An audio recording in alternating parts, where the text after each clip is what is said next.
সাহাবা ইকরাম মানুষ ছিলেন, তারা ফেরেশতাও ছিলেন না, নবীও ছিলেন না। তারা যদি দুনিয়াতে কোনো ভুল করে থাকেন, আল্লাহ তাআলার কাছে তারা এমন ভাবে ক্ষমা চাইছেন, তাওবা করেছেন, আল্লাহ তাআলা তাদের এই তাওবাকে কবুল করে আল্লাহ তাআলা বলেছেন রাদিয়াল্লাহু আনহুম ওয়া রাদু আন, আমি সাহাবা ইকরামদের উপর সন্তুষ্ট আর সাহাবা ইকরাম আমার উপর সন্তুষ্ট। সুবহানাল্লাহ। এমন ভাবে তওবা করছেন, যদি এক দুইটা एग्जांपल আমি আপনাদেরকে উদাহরণ দিই, বড় আশ্চর্য হয়ে যাবেন। আপনি আমাদের বর্তমান যুগে জিনা করে কি করে না মানুষ বলেন? আমরা জিনা করি লুকাই না প্রকাশ করি? কোন লুকাই কিনা? আমরা জিনা করি হয়তো কোথাও অন্দর মহলে, কোথাও ঘরের কোণে, কোথাও চিপা চাপা জায়গাতে, এবং আমরা সেগুলা করার পরে নিজেকে মিডিয়ার সামনে এসে আমরা আলহামদুলিল্লাহ নিজেকে মাসুম, নিষ্পাপ, অর্থাৎ আমরা ওই গুনাহটাকে, ওই জিনাটাকে আমরা ঢাকি। কিন্তু সাহাবা ইকরাম যদি ভুল ক্রমে কখনো এই ধরনের কাজ করতেন, সাথে সাথে রাসূলুল্লাহ সাল্লাল্লাহু আলাইহি ওয়াসাল্লামের কাছে যায় প্রকাশ করতেন, ইয়া রাসূলুল্লাহ আমাকে পাকসাত করে দেন। সুবহানাল্লাহ। রাসূল সাল্লাল্লাহু আলাইহি ওয়াসাল্লাম অন্যদিকে ফিরে যেতেন, আবার এই পাশে আসতেন, আসি বলতেন ইয়া রাসূলুল্লাহ আমাকে পাকসাত করে দেন।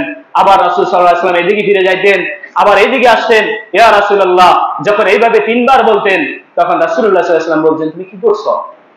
তখন ইয়া রাসূলুল্লাহ আমি অমুক পাপে আমি নিমজ্জিত হয়েছি, জড়জড়িত হয়ে গিয়েছি, ওই পাপ আমার থেকে সংগঠিত হয়ে গেছে। তখন রাসূল সাল্লাল্লাহু আলাইহি ওয়াসাল্লাম বললেন, আমার সাহাবায়ে কেরাম তোমরা একে মাজা পরিমাণ জায়গাতে গাড়াও, মাজা পরিমাণ, কোমর পরিমাণ তাকে মাটির গর্তের ভিতরে গাড়াও, এরপরে পাথর নিক্ষেপ করে তাকে এরকম কি করো, রজম করো। এই ভাইরা এক সাহাবীকে এরকম কোমর পর্যন্ত গর্তে গাড়াইয়া এরকম রজম করে তাকে ইন্তেকাল দিয়েছিল। তখন সাহাবীদের মধ্যে আরেকজন সাহাবী, তারও আমি নাম বলছি না, তিনি সর্বশেষে আসি বড় একটা পাথর নিয়ে ওই সাহাবীকে মারছে। মারার পরে তার এই মাথার কপালের মধ্যে যাইয়া ওই পাথরটা পড়ে, পড়ার পরে ওই মাথার এক ফোঁটা রক্ত আসি তার জামার মধ্যে পড়ে। পড়ার পরে সে ঘৃণার সাথে বললেন, ইয়া রাসূলুল্লাহ তাকে আমরা কুকুরের মতো এরকম পাথর নিক্ষেপ করে হত্যা করেছি, বলেন নাউজুবিল্লাহ। তখন রাসূল সাল্লাল্লাহু আলাইহি ওয়াসাল্লাম বললেন, ও আমার সাহাবী, আল্লাহ তাআলা আসমান থেকে আমার কাছে ইতোমধ্যে খবর পাঠাইছে আল্লাহ তাআলা এই সাহাবার উপর সন্তুষ্ট। বলেন সুবহানাল্লাহ।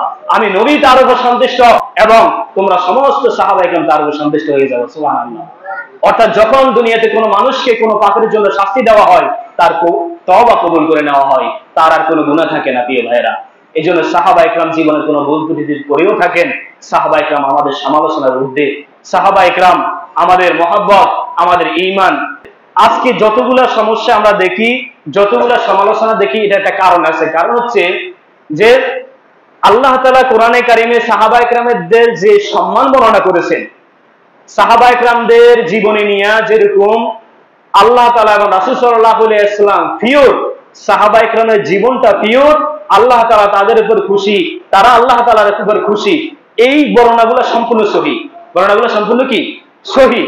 কোরআনেও আল্লাহ তাআলা এটা বলছেন, হাদিসেও অনেক হাদিস আছে রাসূল সাল্লাল্লাহু আলাইহি ওয়াসাল্লাম সাহাবায়ে কেরামদের ব্যাপারে বলেছেন। কিন্তু এর বিপরীতে কিছু ইসলাম বিরোধী মানুষেরা সাহাবায়ে কেরামদের কিছু এই ধরনের কাহিনী, ভুল অপপ্রচারের কাহিনীগুলা দেখেছেন।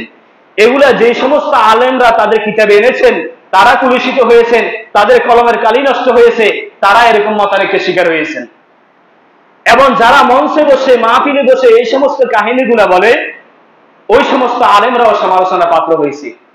এজন্য আমাদের ঈমান হবে এরকম, আল্লাহ তাআলা এবং আল্লাহ রাসূল সাল্লাল্লাহু আলাইহি ওয়াসাল্লাম সাহাবাদের যে পিওর চরিত্র নিয়ে কথা বলেছেন, তার বিপরীতে যাইয়া আপনি এরকম ভুল ভ্রান্ত কাহিনী শুনে সাহাবায়ে কেরামদের বিরুদ্ধে আপনি নিজে মনোভাব রাখতে পারেন না, ঘৃণা রাখতে পারেন না, বিদ্বেষ রাখতে পারেন না, এবং সাহাবায়ে কেরামের সমালোচনা করতে পারেন না। কথা কি বুঝছেন? তাহলে আল্লাহ এবং আল্লাহ রাসূল সাহাবায়ে কেরামদের যে পিওর, এটা কিন্তু সহিহভাবে বর্ণনা করেছেন।